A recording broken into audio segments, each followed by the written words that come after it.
Ichimlik suv tarmog'iga noqonuniy ulanish javobgarlikka tortiladi.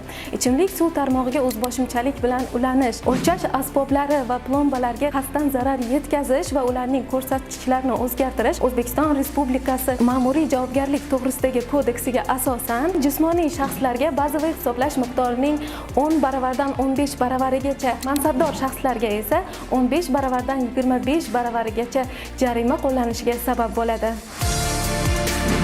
Bundan tashqari, jismoniy va yuridik shaxslar tomonidan tijorat maqsadlarida amalga oshirilgan mazkur qoidabuzarliklar o'g'irlik deb hisoblanib, huquqni muhofaza qiluvchi organlar tomonidan O'zbekiston Respublikasi Jinoyat kodeksining 169-moddasiga asosan bazaviy hisoblash miqdorining 300 baravargacha miqdorda jarima, 2 yildan 3 yilgacha axloq tuzatish ishlari, 3 yildan 5 yilgacha ozodlikni cheklash yoki 3 yildan 5 yilgacha ozodlikdan mahrum qilish bilan jazolanadi.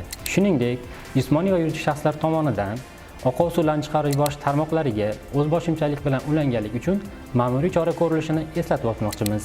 Ya'ni, bunday holatlarda fuqarolarga bazaviy hisoblash miqdorining 5 baravaridan 10 baravarigacha, mansabdor shaxslarga esa bazaviy hisoblash miqdorining 10 baravardan 15 baravarigacha miqdorda jarima qo'llashiga sabab bo'ladi.